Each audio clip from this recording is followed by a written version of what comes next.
Hello friends, அனைவருக்கும் இனிய வணக்கம். ஆட்டோ ட்ரெண்ட் தமிழ் சேனலுக்கு உங்களை அன்புடன் மீண்டும் வரவேற்கிறேன். நான் உங்கள் விப்ரஜேஷ். ஸோ நார்மலாக எலக்ட்ரிக் கார்ஸை பொறுத்தவரை நம்ம என்னங்க பண்ணுவோம்? ரேஞ்ச் டெஸ்ட் பண்ணுவோம். ஓகே, அதில் வந்து ரேஞ்ச் டெஸ்ட் ரீதியாக நம்ம சேனலில் பல கார்ஸுடைய ரேஞ்ச் டெஸ்ட் நம்ம வந்து பார்த்துருக்கோம். டாடா நெக்ஸான், டாடா பஞ்சு, மஹேந்திரா எக்ஸ்யூவி 400 பண்ணியிருக்கோம். அண்ட் எக்ஸ்இவி 9 பண்ணியிருக்கோம். அதுக்கப்புறம் எம்ஜியில் வின்சர் எல்லாம் பண்ணியிருக்கோங்க. ஓகே, ஸோ இன்னைக்கு என்ன பண்ண போகிறோம் அப்படின்னு கேட்டிங்கன்னா, லேட்டஸ்ட்டான நம்ம மார்க்கெட்டில் இருக்கக்கூடிய எலக்ட்ரிக் எஸ்யூவி எதுங்க? மாருதி சுசுகியோடைய எலக்ட்ரிக் எஸ்யூவி இ விட்டாரா. இத்தனை வருஷமா மாருதி வந்து இந்த ஈவி கேட்டகரியில இல்லாம இருந்தாங்க. ஆனா இப்போ இறக்கிட்டாங்க. அதுவும் இறக்குனது சும்மா இறக்கலைங்க, பிரம்மாஸ்திரமா இறக்கிருக்காங்க அப்படின்னு தான் நான் வந்து நினைக்கிறேன். காரணம், பிளேட் செல் டெக்னாலஜியோட பேட்டரி பேக் கொடுத்துருக்காங்க. அதுவும் சும்மா இல்லை, 61 கிலோவாட் அவர் பேட்டரி பேக் இருக்கிற டாப் அண்ட் வேரியன்ட்ஸ். ஸோ இன்னைக்கு நம்ம கூட இருக்கிறது அந்த 61 கிலோவாட் அவர் பேட்டரி பேக் இருக்கிற டாப் அண்ட் வேரியன்ட் தான் நம்ம வந்து எடுத்து வந்திருக்கோம். ஆல்ஃபா வேரியன்ட் இது. ஸோ இந்த ஈவிட்டாரோடைய ப்ரைஸிங் என்ன அப்படின்னு கேட்டிங்கன்னா 15.99லேருந்து ஸ்டார்ட் பண்ணி 19.49 வரைக்கும் போகுது இதனுடைய ex-showroom pricing. Okay, so on road அப்படின்னு பார்த்தீங்கன்னா இந்த ஆல்ஃபா வேரியன்ட் வந்து 21 lakhs ஆன் ரோடு வருது. அதுக்கு ஏற்ற மாதிரி ரேஞ்ச் வந்து அவங்க கிளைம் பண்ணுறாங்க 543 கிலோமீட்டர் ஓடும் அப்படின்னு கிளைம் பண்ணுறாங்க இல்லையா. ஸோ அதை வந்து டெஸ்ட் பண்ணலாம் அப்படின்னு சொல்லிட்டு நான் ஒரு ஐடியா கொண்டு வந்திருக்கேன். இன்னைக்கு ஃபுல்லாக நமக்கு இந்த வண்டி கிடச்சிருக்கு அப்படின்னு இருக்கும்போது இங்கே நம்ம கோயம்புத்தூர்லேருந்து ஸ்டார்ட் பண்ணி மதுரை வரைக்கும் போகலாம்னு இருக்கோம். காரணம் அப்போ தான் 200 அப்படின்னு சொல்லிட்டு ஒரு 400 கிலோமீட்டர் நான் வந்து ஆக்சுவல் ஒரு ப்ராக்டிக்கல் இது ரூட் வந்து நான் பிளான் பண்ணியிருக்கேன். காரணம், நம்ம வந்து ஸ்லோவாக ஓட்ட போகிறது இல்லை. ஓகே, ரொம்ப ஸ்லோவாக ஓட்டினா 500 வரைக்குமே எடுக்கலாம். ஆனால் வந்து கொஞ்சம் நார்மலாக கேஷுவலாக ஓட்டலாம், நம்ம நார்மலாக மீதி பெட்ரோல் கார்ஸ் ஓட்டுற மாதிரி ஓட்டலாம் அப்படின்னு சொல்லிட்டு பிளான் பண்ணியிருக்கேன். அதனால தான் 400 450 அந்த ரேஞ்சுக்குள்ளே தான் நான் வந்து ரூட் மேப் பிளான் பண்ணியிருக்கேன். இப்போதைக்கு ஆனால் வண்டியில் சார்ஜ் வந்து எவ்வளோ இருக்குது அப்படின்னு கேட்டிங்கன்னா 100% இல்லை. காரணம், நம்ம வந்து சார்ஜிங் நெட்வொர்க், இந்த வண்டியோடைய சார்ஜிங் நெட்வொர்க்கை பற்றி யூனிக்காக பேசலாம்னு சொல்லிட்டு ஒரு பிளான் பண்ணியிருக்கேங்க. இந்த ஈவிட்டாராவை பொறுத்தவரை சார்ஜிங் நெட்வொர்க் எங்கெங்கே இருக்குது அப்படின்னு கேட்டிங்கன்னா, வெளியே நீங்கள் சார்ஜிங் ஸ்டேஷன்ஸில் பண்ணிக்கலாம். ஆனால் மாருதி ஷோரூம்ஸ், நெக்ஸா ஷோரூம்ஸ் எங்கெங்கே இருக்கோ அங்கே உங்களுக்கு சார்ஜிங் ஸ்டேஷன்ஸ் எக்ஸ்க்ளூசிவாக இந்த ஈவிட்டாராக்கு கிடைக்குது அப்படின்னு சொல்லியிருக்காங்க. ஸோ அதை உங்களுக்கு டெமோ பண்ணி காட்டலாமேன்னு சொல்லிட்டு தான் அப்படியே கொஞ்சம் சார்ஜ் கம்மியாக தான் வச்சிருக்கேன். ஸோ எவ்வளோ இருக்குன்னு கேட்டிங்கன்னா 83% சார்ஜ் இருக்குது. ஸோ போயிட்டு சார்ஜிங் பண்ணிவிட்டு அப்புறம் அப்படியே ரூட் கிளம்பிட்டு உங்களுக்கு ஃபுல்லாக ரேஞ்ச் டெஸ்ட் உங்களுக்கு நான் பண்ணி காட்ட போகிறேங்க. ஸோ தொடர்ந்து பாருங்கள், ரொம்ப சுவாரஸ்யமாக இருக்கும். ஸோ இதே மாதிரி ரேஞ்ச் டெஸ்ட் அண்ட் எல்லா கார்ஸுடைய வேரியன்ட்ஸ் எல்லாமே நம்ம சேனலில் கிடைக்கும். அதுக்காக அவசியம் சப்ஸ்கிரைப் பண்ணி வச்சுக்கோங்க. அண்ட் ஃபேஸ்புக், இன்ஸ்டாகிராம், ட்விட்டர்லையும் கூட ஃபாலோ பண்ணுறதுக்கு மறக்காதீங்க. அங்கேயும் ரெகுலர் கண்டென்ட் நாங்கள் போட்டுட்டு தான் இருக்கோம். ஸோ வாங்க ரேஞ்ச் டெஸ்ட்குள்ளே போகலாமா?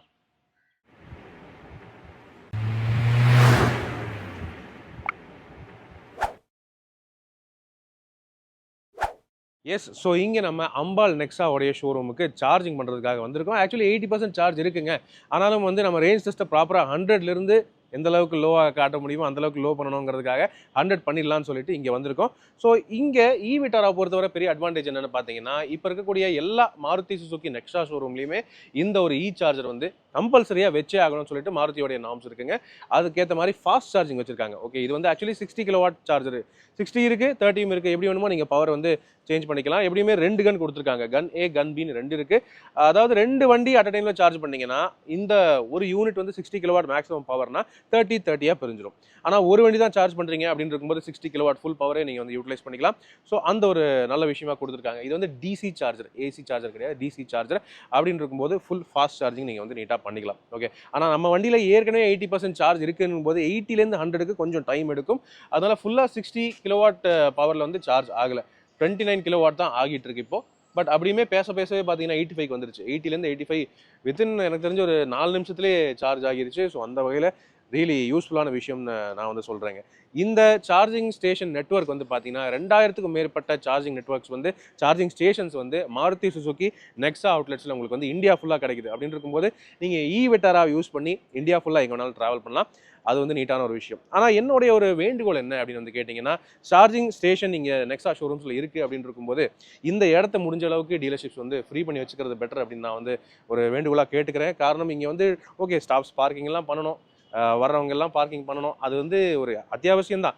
ஆனால் இந்த இடத்த சார்ஜிங் ஸ்டேஷன் அப்படின்னு சொல்லிட்டு ஒதுக்கி வைக்கிறான்னு இருக்கும்போது வர்ற கஸ்டமர்ஸ் இங்கே சார்ஜிங் பண்ணணும்னு நினைப்பாங்க எமர்ஜென்சியாக. அப்படின்னு இருக்கும்போது இந்த இடத்த ஃப்ரீ பண்ணி வச்சுக்கிறது பெட்டராக இருக்குங்கிறது என்னுடைய ஒரு சின்ன வேண்டுகோளாக இருக்குது. ஸோ எஸ், இப்போ நம்ம 100% சார்ஜ் ஆகிட்டு உங்களுக்கு எந்த அளவுக்கு ரேஞ்ச் காட்டுதுங்கிறது காட்டுறேன். அதுக்கப்புறம் நம்ம இங்கே பயணத்தை தொடரலாம்.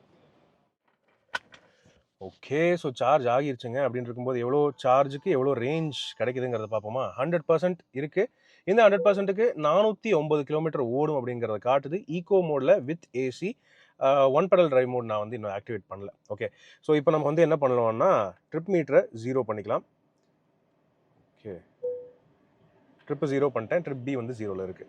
இப்போ நம்ம போக வேண்டிய தூரம் என்ன அப்படிங்கிறத பார்க்குறதுக்கு முன்னாடி முதல்ல இந்த சார்ஜிங்க்கு எத்தனை நேரம் ஆகியிருக்கு அது பேசணும் இல்லையா? ஸோ 80%லேருந்து 100% சார்ஜ் ஆகிறதுக்கு 32 நிமிஷம் சார்ஜிங்க்கு மட்டும் ஆகியிருக்குங்க. ஆனால் எங்களுக்கு மொத்தமாக வந்து பார்த்தீங்கன்னா 45 நிமிஷம் கிட்ட ஆகிருச்சு. காரணம் இங்கே சார்ஜிங் ஸ்டேஷன் வந்து கிளியராக இல்லை, நிறைய 2 வீலர்ஸ் நின்றுருது. ஸோ கிளியர் பண்ணி எடுத்துட்டு அப்புறம் சார்ஜ் போடுறதுக்கு கொஞ்சம் டைம் எடுத்துருச்சு. ஸோ தயவுசெய்து வேண்டுகோள் என்னன்னா, யாரும் சார்ஜிங் ஸ்டேஷனை மறைச்சு நிறுத்தாதீங்க வண்டியை. இவி ப்ரையாரிட்டிக்குன்னு சொல்லிட்டு பார்க்கிங் விட்டுருங்க சார்ஜிங் ஸ்டேஷன் இருக்கிற இடத்துல. ரைட், இப்போ நம்ம போக வேண்டிய தூரம் எங்கன்னு பார்த்தீங்கன்னா மதுரை 4 மணி நேரம் காட்டுது, 215 கிலோமீட்டர் காட்டுது மதுரைக்கு. ஓகே, இதில் வந்து நம்ம பார்த்தீங்கன்னா 2:45 போய் சேருவோங்க காட்டுது. ஆனால் நம்ம வந்து ரொம்ப கேஷுவலாக ரொம்ப பொறுமையாலாம் ஓட்ட போகிறதில்ல, நார்மலாக பெட்ரோல் வண்டி எப்படி ஓட்டுவோமோ அந்த மாதிரி தான் ஓட்ட போகிறோம். அதனால தான் டிஸ்டன்ஸ் கொஞ்சம் கம்மியாக தான் நான் பிளான் பண்ணியிருக்கேன். அண்ட் எந்த அளவுக்கு சார்ஜ் முடிஞ்ச அளவுக்கு கம்மி பண்ணி எந்த அளவுக்கு மேக்ஸிமம் ரேஞ்ச் கிடைக்குதுங்கிறத நம்ம டெஸ்ட் பண்ணி பார்த்துலாம் வாங்க. இதில் அட்வான்டேஜ் இன்னொன்று இருக்குங்க. இதில் மேப் நீங்கள் போட்டு ஆன் பண்ணிங்கன்னா இங்கேயுமே இன்ஸ்ட்ருமெண்ட் கிளஸ்டர்லையுமே காட்டுது மேப் டிஸ்பிளே. நல்லாவே கிறிஸ்பாக கிளியராகவே இருக்குது. ஸோ வாங்க கிளம்புவோமா?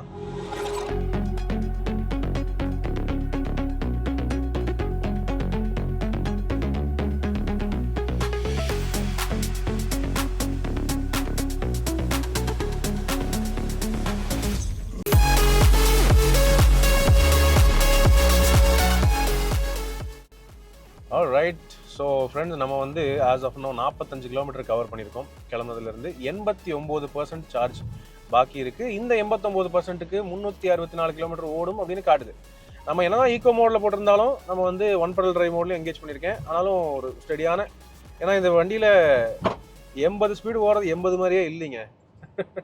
ஸோ அதனால் ஈஸியாக 90, 95, 100 போயிடுது வண்டி. அதனால் எந்த ஒரு இஷ்யூவும் இருக்கிறது இல்லை. இதான் 95ல் போயிட்டுருக்கேன்.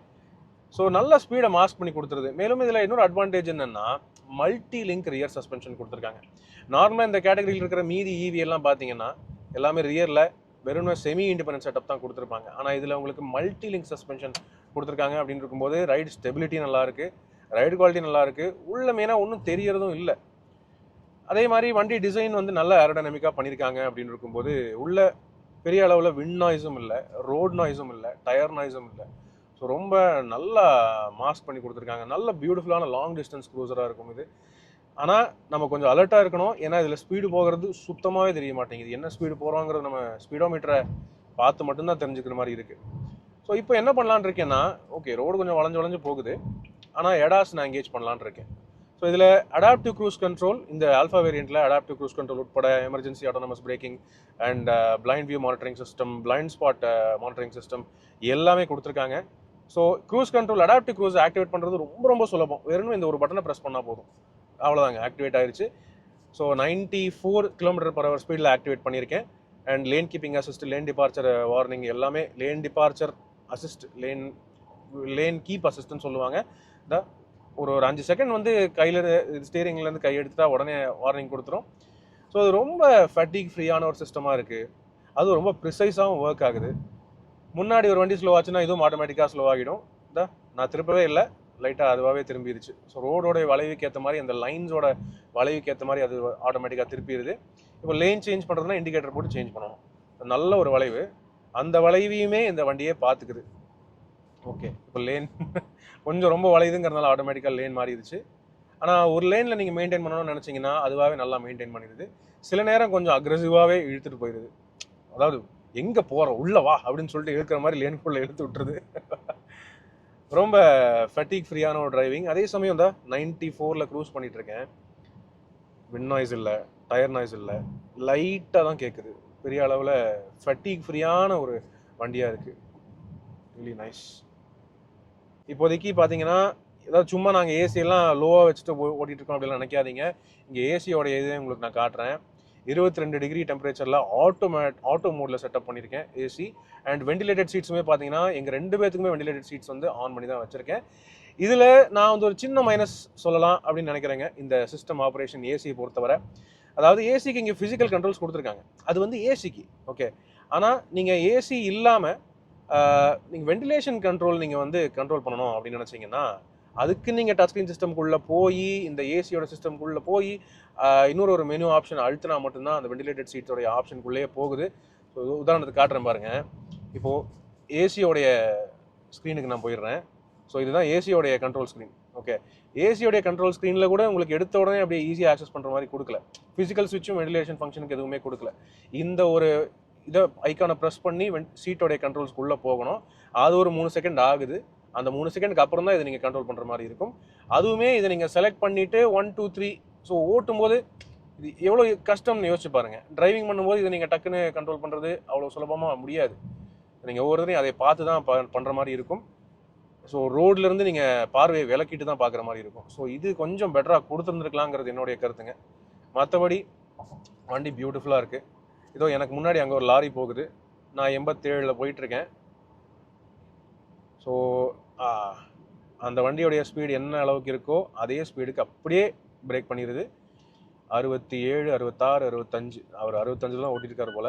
அப்பா, இந்த ஒரு சின்ன 2 வீலர் இருந்துச்சுங்க, அதுக்கே டக்குன்னு பிரேக் அடிச்சிருச்சு. இப்போது இந்த லேன் ஃப்ரீயாக இருக்குங்கும் போது டக்குன்னு ஆட்டோமேட்டிக்காக ஆக்சலரேட் பண்ண ஆரம்பிச்சிடும். Okay, right. திரும்ப 86, 87. இப்போ மறுபடியும் லாரி வந்துருச்சு, அப்படியே பிரேக் பண்ணிடுச்சு. ஸோ இந்த டிஸ்டன்ஸை நம்ம செட் பண்ணிக்கலாம். நல்ல டிஸ்டன்ஸ் வேணும்னா அதை செட் பண்ணிக்கலாம், க்ளோஸாக வேணும்னா அதுவும் பண்ணிக்கலாம். எல்லாத்துக்குமே இங்கே ஸ்டீரிங்கோடைய ரைட் சைட்லேயே கண்ட்ரோல்ஸ் கொடுத்துருக்காங்க. இப்போது ஸ்டாப் அண்ட் கோ இருக்கான்னு பார்ப்போமா? அந்த வண்டி பிரேக் பண்ணிடுச்சுன்னா நம்ம வண்டி பிரேக் பண்ணணும்னு நினைக்கிறேன். நைஸ், ஓகே, கிட்டத்தட்ட ஸ்டாப்புக்கே வந்துருச்சு. இப்போ அந்த வண்டி மூவ் ஆகிற ஸ்பீடுக்கு ஆட்டோமேட்டிக்காகவே அதுவும் சேர்ந்து பிக்கப் பண்ண ஆரம்பிச்சிருச்சு. நான் லிட்ரலி ஆக்சிலேட்டரும் தொடலை, பிரேக்கும் தொடலைங்க. ஸோ ஸ்டாப் அண்ட் கோ ஃபங்க்ஷனோட எடாஸ் இதுதான் முதல் முறையாக மாருதி சுசுகி காருக்கு வந்திருக்கு. வேறு எந்த மாருதி சுசுகி காருக்கும் இது கிடையாது. காரணம் இது வந்து யூகே ஸ்பெக் மாடல் தான். ஓகே, யூகேல லண்டனில் என்ன ஈவிட்டாரா சேல் பண்ணுறாங்களோ அதே ஸ்பெக்ஸ் அண்ட் ஃபீச்சர்ஸோடு தான் இங்கேயும் சேல் பண்ணிட்டு இருக்காங்க. அந்த வகையில் நைஸ். ஓகே ஓகே, அவர் யூட்டன் போடுறாரு போல். ரைட், இப்போ நம்ம லோ ஸ்பீடில் இருக்கோம். சும்மா க்ரூஸை ரெசியூம் பண்ணிட்டேன்னு வைங்களேன். 94க்கு செட் பண்ணியிருக்கேன். 47 ஸ்பீட்லேருந்து ஆட்டோமேட்டிக்காக ஆக்சிலரேட் பண்ண ஆரம்பிச்சிடும். ரோடு ஃப்ரீயாக இருந்ததுன்னா நல்லாவே எழுத்த ஆரம்பிச்சிடும். No problem. Fatigue free. என்ன பிளைண்ட் வியூ மானிட்டர்ஸ் கொடுத்துருந்துருக்கலாம். பிளைண்ட் ஸ்பாட் வார்னிங் சிஸ்டம் கொடுத்துருக்காங்க, அது மிரர்ஸில் வர இண்டிகேஷன். ஆனால் blind view monitors 360 degree camera system, இப்போ இண்டிகேட்டர் போட்டால் அந்த சைடு கேமரா ஆன் ஆகிற டைப், அது வந்து ஹுண்டே கார்ஸில் இருக்குது, டாடா கார்ஸ்க்கும் வந்தாச்சு. அப்படின்னு இருக்கும்போது மாருதி சுசுகியும் அதை கொடுத்துருந்துருக்கலாம், அதை மட்டும் மிஸ் பண்ணியிருக்காங்க. பாடி கண்ட்ரோல், வாவ், எடாஸும் பிரேக் பண்ணுது. நான் பிரேக்கும் பண்ணல, நான் பிரேக்கே பண்ணல. ஸோ நல்ல பாடி கண்ட்ரோல் இருக்குது. சென்டர் ஆஃப் கிராவிட்டி லோவாகவே இருக்குது. கொஞ்சம் நீங்கள் அக்ரெசிவாக ஓட்டணும்னு நினச்சாலுமே அதுவுமே பியூட்டிஃபுல்லாக ஒர்க் ஆகுது. சரி, ஓகே, நானே ரொம்ப பேச விரும்பலை. போக போக ஹைவேஸ் இன்னும் ஃப்ரீ ஓப்பன் ஆகும்போது எந்த அளவுக்கு ஸ்பீட் ஸ்டெபிலிட்டி இருக்குது அதை வந்து பார்த்துடலாம். ரேஞ்ச் எந்த அளவுக்கு கிடைக்குதும் பார்த்துடலாம். ஓகே, நேரம் சரியாக 1:15 ஆகுதுங்க. அப்படின்னு இருக்கும்போது நம்ம தாராபுரம் தாண்டி கள்ளிமந்தயம் கிட்ட எங்கேயோ போயிட்டுருக்கோம். ஸோ எவ்வளோ தூரம் கவர் பண்ணியிருக்கோம்னு கேட்டிங்கன்னா 104 கிலோமீட்டர் கவர் பண்ணியிருக்கோம். 25% சார்ஜுக்கு. அப்படின்னு இருக்கும்போது பாக்கி இருக்கிற சார்ஜ் வந்து 74% இருக்குது. இந்த 74% சார்ஜுக்கு 300 கிலோமீட்டர் ஓடும் காட்டுது. நம்ம போக வேண்டிய தூரம் வந்து 102 கிலோமீட்டர் இருக்குது. ஸோ 104 கிலோமீட்டர் ஓட்டியிருக்கோன்னு இருக்கும்போது எஃபிஷியன்சி நீங்கள் பார்க்கலாம். அதாவது 1 கிலோவாட் ஒரு யூனிட்டுக்கு 5 கிலோமீட்டர் ஓடுது அப்படிங்கிற எஃபிஷியன்சி நம்ம வந்து கொண்டு வந்திருக்கோம். ஸோ நல்லா தான் இருக்குதுன்னு நினைக்கிறேன். ஸோ இருக்கிற சார்ஜுக்கு ஓட்டலாம்னு நினைக்கிறேன். வாங்க போய் பார்த்துடலாம். ஸோ இந்த அப்டேட் உங்களுக்காக இந்த 75%க்கு கீழே வரும்போது கொடுக்கலாம்னு நினச்சேன். அதே மாதிரி உங்களுக்கு அப்டேட் அடுத்தது. வாங்க நம்ம கெஸ்ட்டை பிக்கப் பண்ணுவோம். காளி வந்தாச்சு. S,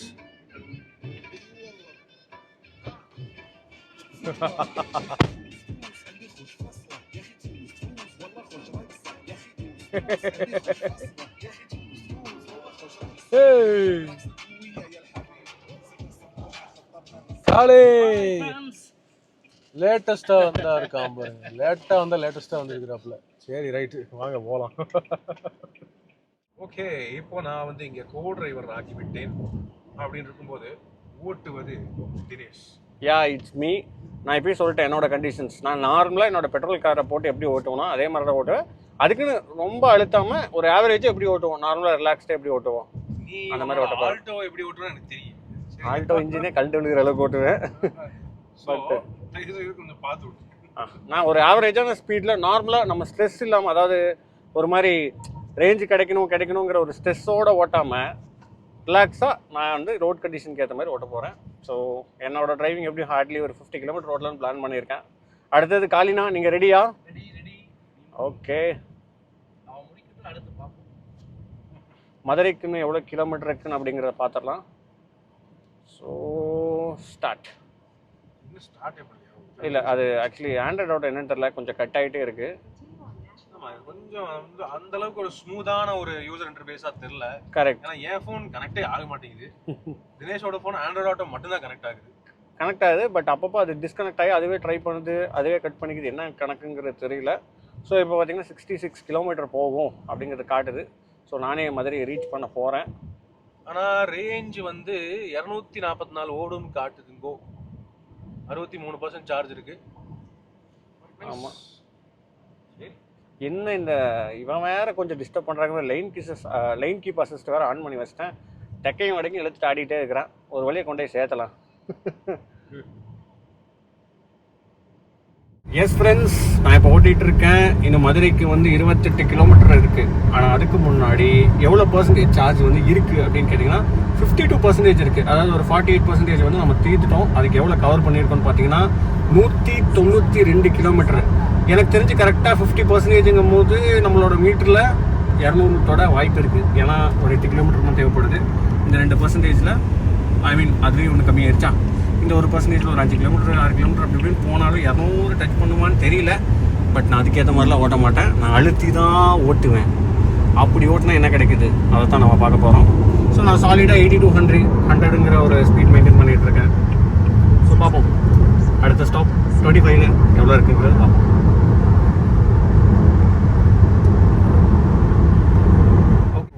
oh my God friends, இங்கே நம்ம வந்து அழகர் கோயில் ரோட்டில் இருக்கோம். யாராலும் கொஞ்சம் சேஃபாக ஓட்டுங்கப்பா. ரொம்ப ஒஸ்ட்டாக இருக்குது. இது பாருங்க, வண்டி செதச்சு கிடக்கு. மாலையெல்லாம் போட்டு வர வந்திருக்காங்க. புது வண்டி இன்னும் இப்போதான் எடுத்து டெலிவரி எடுத்துட்டு வர்றாங்க. புது வண்டி மாதிரி இல்லைடா, சீட்டெல்லாம் போட்டுருக்காங்க. பழைய வண்டி தான். யாராலும் கொஞ்சம் சேஃபாக ஓட்டுங்க. டீ போடிச்சு நீங்க. சேஃபாக ஓட்டியா? Okay okay.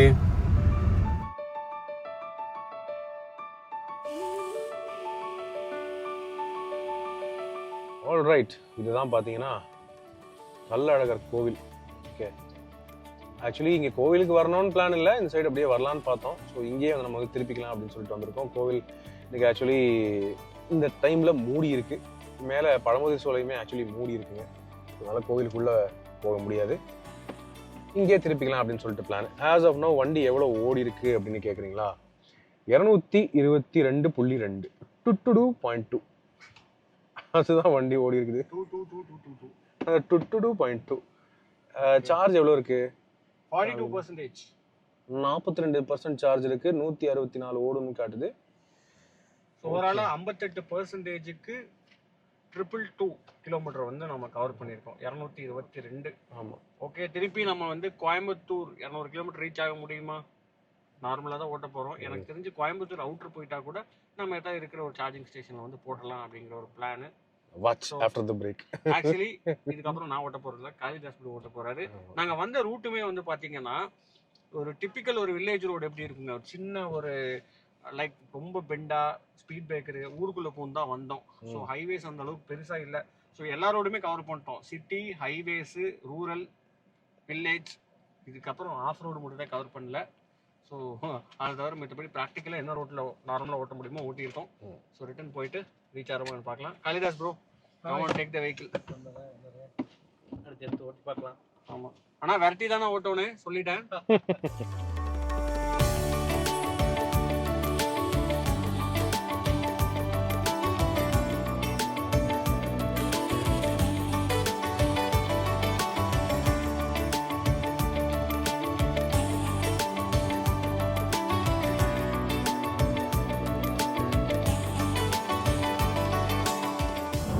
ஓகே, இதோ நம்ம வந்து திரும்ப கோயம்புத்தூர் நோக்கி போயிட்டு இருக்கோம். அப்படின்னு இருக்கும்போது நான் டிரைவர் சீட்டை வந்து காளிதாஸ் கிட்ட ஒப்படைச்சிட்டேன்.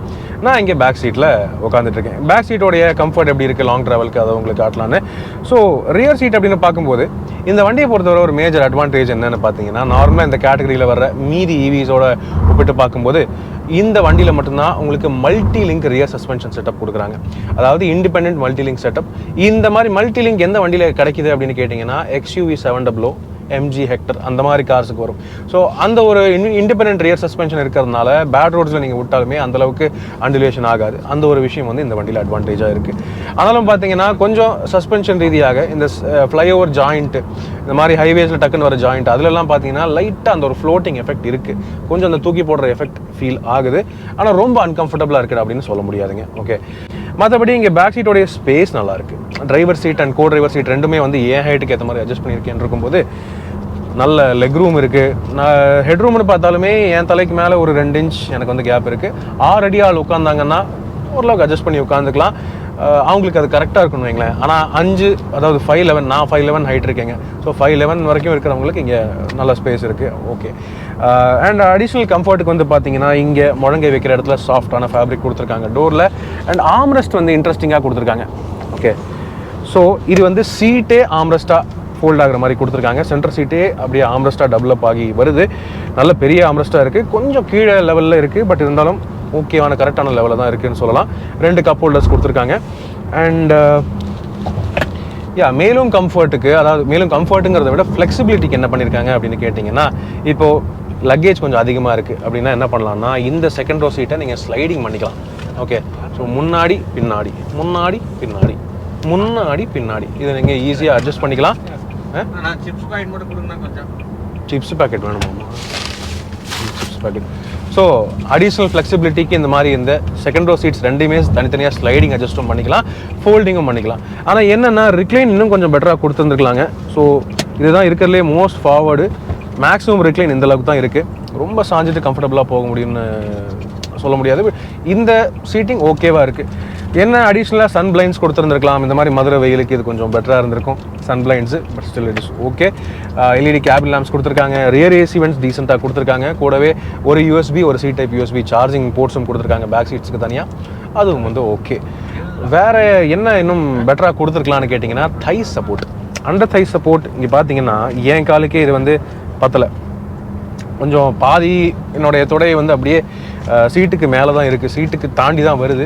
ஸோ குஷன் கொஞ்சம் குட்டியாக கொடுத்துருக்காங்கிறது தான் என்னுடைய ஃபீலிங். மற்றபடி இட்ஸ் ஆல் ஓகேங்க. நீங்கள் சீட் கவர் ஏதாவது போடணும்னு நினச்சிங்கன்னா அந்த டைமில் சீட்டில் நீங்கள் போல்ஸ்ட் பண்ணிட்டீங்கன்னா இன்னும் கம்ஃபர்டபுளாக இருக்கும். ஆனால் ரைட் குவாலிட்டி ஸ்மூத்தான ஹைவேஸில் சூப்பராக இருக்குது. பேட் ரோட்ஸ்லேயுமே நல்லாவே இருக்குது. என்ன இந்த மாதிரி ஜாயிண்ட்ஸில் வரும்போது மட்டும் தான் லைட்டாக தூக்கி போடுற மாதிரி ஒரு ஃபீலிங் இருக்குது, தவிர it is perfectly okay. Right, okay boys, என்ன சிப்ஸ் சாப்பிட்ருக்கீங்க என்ன விட்டுட்டு? ஆமாடா, அதிக்குது. நீ தான் ஹோட்டலுக்கு நிறுத்தவே விட மாட்டேங்கிறியா? நானா நிப்பாட்ட வேணான்றேன், நீ தான் நிப்பாட்டணும். சரி, எவ்வளோ ஓடி இருக்கு? 250 கிலோமீட்டர் ஓடி இருக்கு. 251 சார்ஜ் 33% இருக்கு. இனி 37 கிலோமீட்டர் ஓடுன்னு காட்டுது. 137 137 ஓடுன்னு காட்டுது. அப்ப 192 கிலோமீட்டர் ஓடணுமா? ஆக்சுவலி எப்படியும் நம்ம கோயம்புத்தூர் அவுட்டர் அந்த பல்லடம் சைடு போனா ஒரு சார்ஜிங் போடுற மாதிரி தான் இருக்கும். அதுக்கு முன்னாடியே தாராபுரத்துல கூட போடுற மாதிரி இருக்கலாம். ஆனா நான் சொல்றேன்டா, 137ங்கிறது 150 ஓடுச்சுன்னா 400 கிலோமீட்டர் 2000 இல்ல. அந்த கணக்கு பாத்தீங்கன்னா இப்ப 137 காட்டுது பாத்தீங்களா, அது வந்து 150 நம்ம வண்டி ஓடிடுச்சுன்னா இந்த 250 கூட அதை சேர்த்துனீங்கன்னா 400 கிலோமீட்டர் கெப்பாசிட்டி இருக்குங்கிறது வந்து கணிப்பு. பட் ஆக்சுவலா ஆனா 380 பக்கம் காட்டுது. 387 கிலோமீட்டர் வரைக்கும் ஓடும் இப்ப இருக்கிற கணக்குப்படி பார்க்கும்போது. எவ்வளவுங்கிறத நம்ம முடிச்சுட்டு தான் பார்க்க முடியும். பட் நான் சொல்றது 400 சொல்றேன், நீ சொல்றது நான் ஒரு 360 370 ஓடுங்கிறது என்னோட கணிப்பு. பார்ப்போம் என்ன தருதுன்னு நம்ம வெயிட் பண்ணி பார்ப்போம். பொறுத்து இருந்து பார்க்கலாம். சிப்ஸ் சாப்பிடலாம். எனக்கு குடுறா, அவன் நம்ம சாப்பிட்றத பார்த்துட்டு. காளிதாஸ் சொல்றா, எங்க இருக்கிறோம், எங்க எவ்வளவு தூரம் போறோம், என்ன? இப்போதான் கரெக்டாக நம்ம திண்டுக்கல் வந்திருக்கோம். திண்டுக்கல் தாண்டி அப்படியே போயிட்டு இருக்கோம். நீங்கள் அப்படியே போகும்போது பொள்ளாச்சி வழியாக போயிருங்க. ஆக்சுவலி இப்போ கிட்டத்தட்ட நான் ஒரு 50 கிலோமீட்டருக்கு மேலே ஓட்டிட்டேன். கரெக்டாக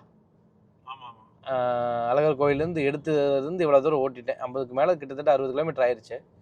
வண்டி பொறுத்தளவுக்கு எனக்கு டிரைவிங் பர்ஃபார்மன்ஸ் வேறு லெவலில் இருக்குது. அதுக்கு சொல்ல சான்சஸே இல்லை. வண்டி வந்து தினேஷ் ஒரு வார்த்தை சொன்னான், ஆனால் மாருதி ப்ராடக்ட் மாதிரியே தெரியலண்ணா அப்படின்னு. நானே அதான் சொல்கிறேன், மாருதி ப்ராடக்ட் மாதிரியே தெரியல. அந்தளவுக்கு வண்டி பர்ஃபார்மன்ஸில் வேறு லெவலில் இருக்குது. அடாஸ் வந்து சிட்டிக்குள்ளே ஓட்டும் போது நான் ரொம்ப வந்து ஏடா இந்த ஃபங்க்ஷன் அப்படின்னு நினச்சேன். இப்போ அழகர் கோயிலேருந்து இந்த பைபாஸில் ரன் ஆகும்போது அவ்வளோ ஃப்ரீயான டிரைவிங். அதாவது எந்த ஒரு ஸ்ட்ரெஸ்ஸும் இல்லாமல் அடாஸ் போட்டு விட்டுட்டு நம்ம பாட்டுக்கு ஓட்டினோம்னா ரிலாக்ஸாக ஓட்டிகிட்டு போகலாம். அந்த வகையில் எனக்கு ரொம்ப பிடிச்சிருக்கு. அதே மாதிரி சஸ்பென்ஷன் ஆகட்டும், வண்டி வந்து உண்மையாகவே ஒரு ஒரு வைப்ரேஷன் தெரியல. அவுட்டர் நாய்ஸ் எதுவுமே உள்ளே பாஸ் ஆகலை.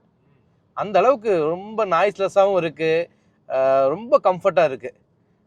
என்னை பொறுத்தளவுக்கு சொன்ன மாதிரி ஏன்னா மாருதிக்கு ஈவி புதுசு தான், பட் இது எனக்கு தெரிஞ்ச ஒரு நல்ல ஒரு சக்ஸஸ் ப்ராடக்டாக இருக்கும் அவங்களுக்கு.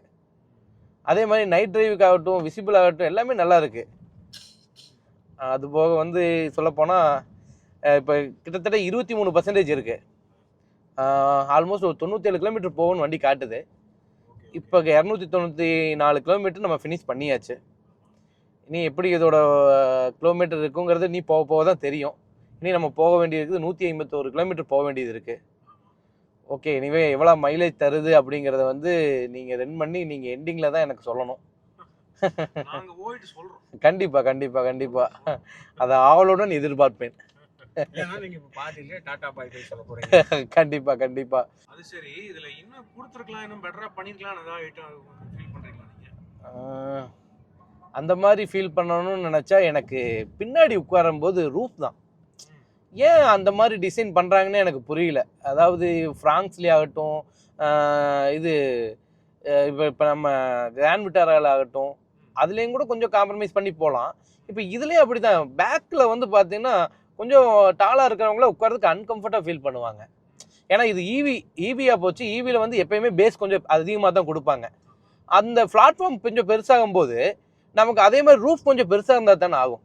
ஆனால் இந்த ஒரு விஷயத்தில் ஏன் கொஞ்சம் யோசிக்காமல் விட்டுட்டாங்க, அதை கொஞ்சம் இம்ப்ரூவ் பண்ணணுங்கிற மாதிரி என்னோட தாட். ஏன் ஜப்பான்காரங்கள குட்டையா இருப்பாங்கன்னு சொல்லி மேபி இதுவே இருக்கலாம் போலடா. ஏன்னா நான் பின்னாடி தான், இப்போ நீங்கள் 2 பேரும் டிரைவ் பண்ணிட்டு வந்தாங்க, நான் பின்னாடி தான் உட்காந்துருந்தேன். ஒரு 60-70 கிலோமீட்டர் வந்தேன். பட் என்னோட ஹைட்டுக்கு அது பெருசாக தெரியலனாலும் இன்னும் கொஞ்சம் ஹைட்டாக இருக்கிறவங்களுக்கு அது கொஞ்சம் இதாக தான் தெரியும். பட் ஓவரால் ரொம்ப ஹைட்டாக இருக்கிறவங்களுக்கு தான் அது ரொம்ப இடைஞ்சலாக தெரியும். ஓகே அப்படின்னு தான் இருக்குது. ஆனால் அதில் கொஞ்சம் கான்சன்ட்ரேஷன் பண்ணியிருக்கணும். மெயின் விஷயம் ஸ்பேசியஸாக இருக்கு. ஆனால் இது ஒயிட்ல கொடுத்துருந்தாங்க இன்னும் பயங்கர ஸ்பேசியஸாக தெரிஞ்சிருக்கும். இது கருகும்னு ஆயிடுச்சு. அதே மாதிரி இதில் சன்ரூஃப் வந்து பார்த்தீங்கன்னா க்ளோஸ்டாக கொடுத்துருக்காங்க. அதுதான் பாசிட்டிவ். பாசிட்டிவ். Very good. இல்லை அது பாசிட்டிவ் தான். நான் அதெல்லாம் நெகட்டிவாக சொல்ல வரும்ல, அது பாசிட்டிவ் தான். அதெல்லாம் நல்லா இருக்கு. அது ஒரு கொஞ்சம் டிஃப்ரெண்ட்டாக இருக்கும் ஒரு ஃபீலு. இதுதான் ஆக்சுவலி இப்படி கொடுக்கணும். அப்பதான் எந்திரிச்சு நிற்க மாட்டாங்க, அது சேஃப்டி இல்லாமல் இருக்காது.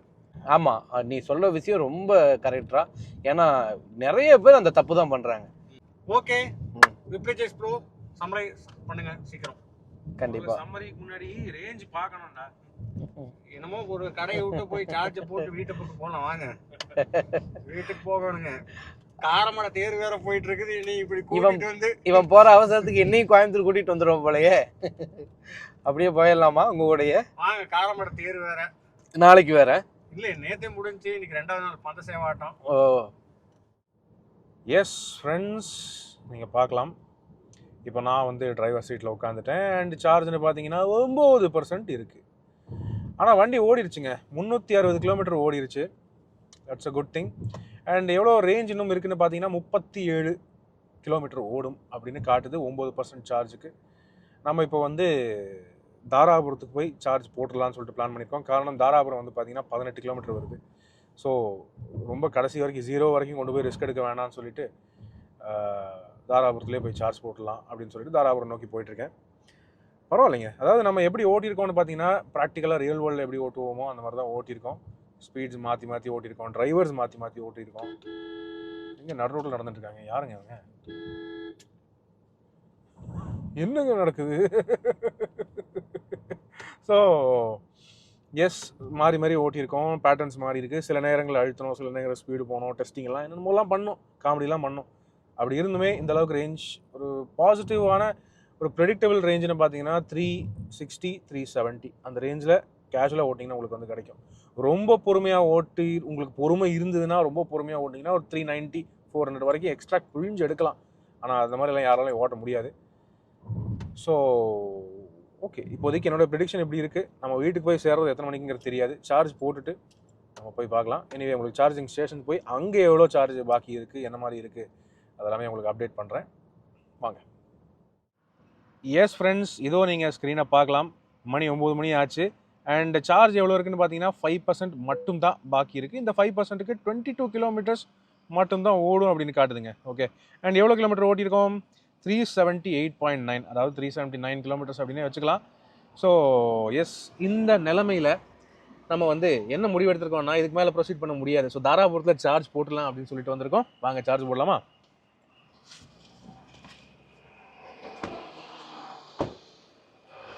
ஸோ இங்கே நம்ம தாராபுரம் அபூர்வா ஹோட்டல் கிட்ட இருக்கிற ஜியோனுடைய சார்ஜிங் ஸ்டேஷன்ஸுக்கு வந்திருக்கோம். இது வந்து மணி 9 மணி ஆச்சுன்னு சொல்லிட்டு இதுக்கு மேலே ரிஸ்க் எடுக்க வேண்டாங்கிறது தான் எங்களுடைய ஒப்பீனியனாக இருக்குது. இதுக்கு மேலேயும் நீங்களும் யாரும் இவி வண்டி எப்படி லோ சார்ஜில் ஓட்டிட்டு இருக்கீங்கன்னா தயவுசெய்து ரிஸ்க்கும் எடுக்காதீங்க. ஸோ இதோ நீங்கள் பார்க்கலாம், ஃபாஸ்ட் டிசி சார்ஜிங் ஸ்டேஷன் ஒன்று இருக்குது. இதில் சிசிஎஸ் சார்ஜிங் கொடுத்துருக்காங்க. 50 கிலோவாட்டோடைய பவர் அவுட்புட் இங்கே இருக்குது. ஸோ வாங்க சார்ஜ் போட்டுடலாமா?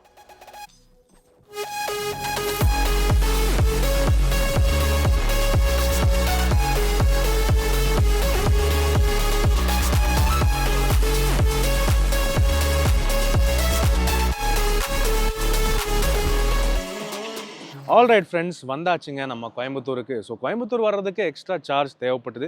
அதனால தாராபுரத்தில் சார்ஜ் பண்ணி எடுத்து வந்தோம். ஆனால் ரேஞ்ச் டெஸ்ட் எந்த அளவுக்கு பண்ணியிருக்கோம் அப்படின்னு கேட்டிங்கன்னா, 100% சார்ஜ் இருந்ததை நம்ம வந்து 5%க்கு இறக்கி பார்த்தோம். ஸோ 95% சார்ஜ் கன்சியூம் ஆகியிருக்கு. அந்த கன்சியூம் ஆன சார்ஜுக்கு வந்து பார்த்தீங்கன்னா 379 கிலோமீட்டர் ஓடும் இந்த இ வெட்டாரா அப்படின்னு உறுதியாக சொல்ல முடியுங்க.